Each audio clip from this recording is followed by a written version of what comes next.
Luffy calls out the world government and declares himself to be the next pirate king directly to the Gorosei. Admiral Kizaru and the Marines begin an all-out war against the Straw Hats and Vegapunk. And Vegapunk low-key reveals a massive mystery about the secret origins of devil fruits. Oh, and Elbaf is coming up next, baby. One Piece is absolutely crazy right now, so let's get into it. You guys know how this works. If you enjoy my videos and you want to see more in the future, leave a quick like and comment right now for that YouTube algorithm. And if you're one of the over 50% of people who watch my videos but haven't taken the time to subscribe yet, do me a huge favor and subscribe right now. We are trying to awaken the true power of this channel by hitting 2 million subscribers, so every single subscription counts. Finally, this video will contain One Piece manga spoilers, so please proceed with caution. You have been warned. The previous chapter brought us back to Egghead Island, where Admiral Kizaru and Saint J. Garcia Saturn, along with 100 marine ships, 9 vice admirals, and 30,000 sailors,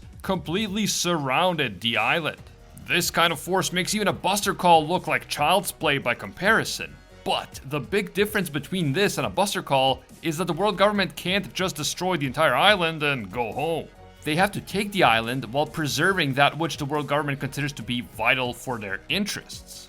That said though, there are definitely similarities to Ohara here, because we saw Saturn ordering the ship carrying researchers and technicians who were evacuated from Egghead earlier to be attacked and destroyed, just in case any of those people happen to know too much. So, much like Ohara, no mercy is shown, and the mere possibility that someone knows too much is enough for them to be ruthlessly disposed of. We also finally saw Kizaru in action again, as he used one of his light beams to just straight up pew pew a sea beast weapon out of existence. That said, Kizaru is still holding back because, as I said, there are too many important things on Egghead Island that he cannot afford to accidentally destroy. Kizaru wants Sentomaru to just surrender control of the island without a fight, but Sentomaru refuses, which means that an epic battle for Egghead Island is inevitable. One of the things on Egghead Island that the world government wants to preserve is of course York, because they need her in order to create more Mother Flame weapons. The Mother Flame is the incredibly deadly weapon that destroyed the entire kingdom of Lulusia in mere seconds. The power plant which produces these weapons is on Egghead Island, and York was the one who secretly sent one of the weapons to the Gorosei so that they could destroy Lulusia with it. York's conditions for helping the Gorosei are to spare her and the research laboratory on Egghead, and to make York a world noble. And just when it seemed like York was the one making the demands and calling the shots, and the world government starts thinking that she must have used the Seraphim to subdue the Straw Hats, it is suddenly revealed that no, York is not the one in charge. Instead, York is a prisoner, and she is talking to the world government with Zoro's sword pointing squarely at her throat. The Straw Hats, Vegapunk, and Bonnie are the ones in control, and even CP0 seems to have possibly switched sides and are now backing the Straw Hats. Luffy and the Straw Hats are the ones in control of Egghead, and if the world government wants to take it, they will have to go through Yonko Luffy and his crew. The latest chapter is called Admiral Kizaru, and for good reason, because after so much waiting and so much anticipation, we finally get to see Kizaru engaging in a real, full-on battle. But the chapter begins with Luffy taking control of the Denden Mushi that York had been speaking through, and then addressing the Gorosei directly. Luffy says, "Hello, I am Monkey D. Luffy. I'm the man who will become the Pirate King." Side note, but just the fact that Luffy addressed the Gorosei directly and openly declared himself the next Pirate King is such an epic and important moment. We really are in the One Piece endgame, and that is so hard to accept after all these years, but it's also an amazing moment to be a One Piece fan. Luffy states that the Straw Hats are in an alliance with Dr. Vegapunk, and if the Gorosei care about York's safety, they must withdraw their fleet. The only person more excited for Luffy's speech than the fans themselves is Morgans, who is tapping the call, which means that he is probably not too far away.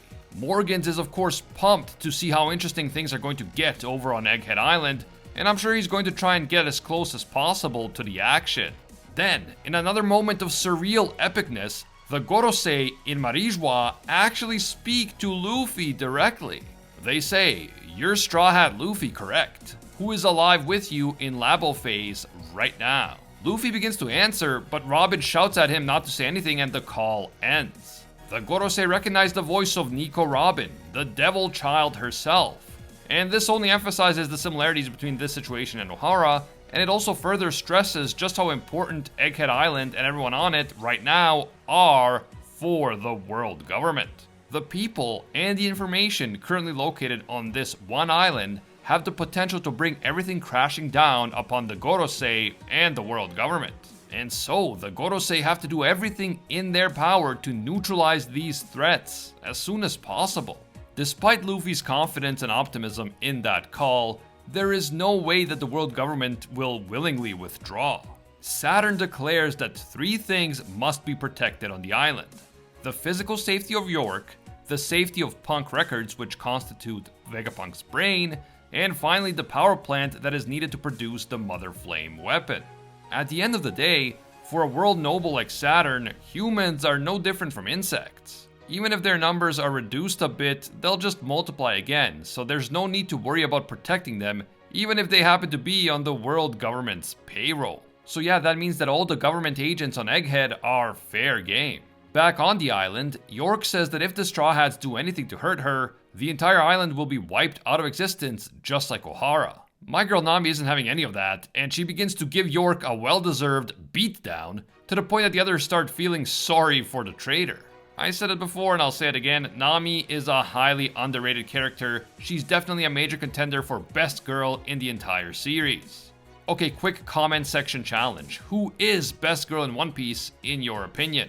The most liked comment wins all the glory and receives the title of the ultimate One Piece waifu warrior. Moving on, Lilith explains that 2 of Vegapunk's satellites are dead and 4 are heavily injured. So even though the good guys are currently in control of Egghead, they did pay a heavy price for York's betrayal. The 2 satellites that died are Shaka and Pythagoras, but since they are artificial creations, it's possible that Vegapunk can just bring them back in the future. You gotta remember that Punk records are basically like the cloud, and they store all that information outside of the bodies of Vegapunk and the satellites. So presumably, the minds of Shaka and Pythagoras are still in there somewhere, they just have to be transferred into new vessels. Meanwhile, the government agents in the underground basement area are still technically the enemies of the Straw Hats, but in reality they're actually happy to be alive, and they're grateful to the Straw Hats for saving them and giving them food. They are all pretty much in the same boat now. The Gorosei and the world government want to achieve their 3 objectives on Egghead, and they are prepared to sacrifice all the government agents on the island if that's what it takes. Essentially, the lives of the agents are in just as much danger as the lives of the Straw Hats. Now, while the run-of-the-mill government agents are happy to be alive and fed, they are not as happy to be stuck down there in the basement with the Seraphim. Vegapunk assures everyone that the bubbles that the Seraphim are currently trapped inside are the same bubble shields used by the Pacifista Mark III. They are essentially bomb-proof, and they are made with the same properties as Sea Prism Stone, meaning that they are especially effective against all Devil Fruit users. S-Snake even tells the government agent NPCs to chill out because the Seraphim did not receive any orders to eliminate them, so they have no reason to worry. Right after that, Frankie takes the opportunity to thank S-Snake for helping them by undoing her petrification of the Straw Hats. And the fact that she did that in the first place confuses Vegapunk, because he doesn't remember programming her to act that way. We then see a quick flashback in which Luffy is standing eye to eye with S-Snake. He calls her Hancock, and he asks her to undo her powers on his comrades. He says, "Please, you're the only one who can save them." And S-Snake gives in, saying, "Okay, I will undo it, so please stop staring at my eyes directly." It is clear that she also has a major crush on Luffy, just like the original Boa Hancock. Jinbei laughs because S-Snake is such a perfect copy of Hancock that she looks down on everyone except for Luffy, just like the original Hancock. And Vegapunk finds this extremely interesting and he begins to take notes. He himself didn't even know this, but it seems that emotions are one of the pieces of information that are transferred through the lineage factor during the cloning process. And although this might seem just like minor info that we get in passing, this is actually a lot more important than many people realize. In fact, I'm working on a video right now that explains just how important the lineage factor is for Devil Fruits, and for Luffy's Nika Devil Fruit in particular. Even though Oda has hinted at this multiple times, most people don't really understand the true connection between Luffy, Joy Boy, and Sun God Nika. and that is exactly what I will be covering in that video. Subscribe right now and hit the notification bell so you don't miss the video when it comes out. Luffy smiles and thanks S-Snake again, calling her Hancock again, and she gets all shy and lovey-dovey and she asks him if he said that he loves her? Honestly, this is pretty funny. It's almost like Luffy is a master manipulator who manipulated S-Snake into getting exactly what he wants from her, but we know that he didn't really manipulate her, at least not intentionally. He just asked nicely and sincerely, and she couldn't help but oblige.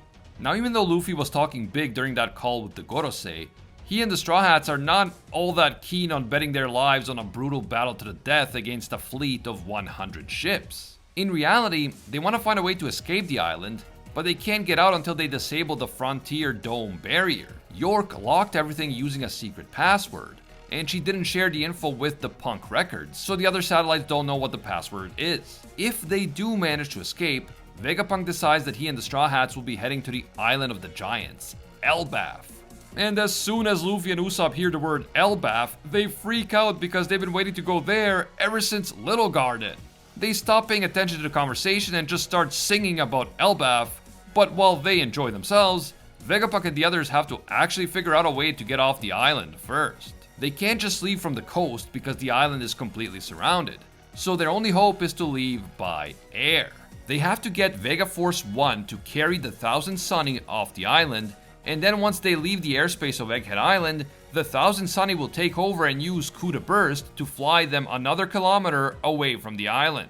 That will hopefully be far enough to outrun the marine ships and to escape their attackers. Atlas says that it's a good plan and everything, but first they still have to disable the Frontier Dome barrier or else they can't escape at all. Not to mention the fact that they also have Kizaru out there, and if anyone has the speed to catch up to the Thousand Sunny even while it's flying through the air, it's Kizaru.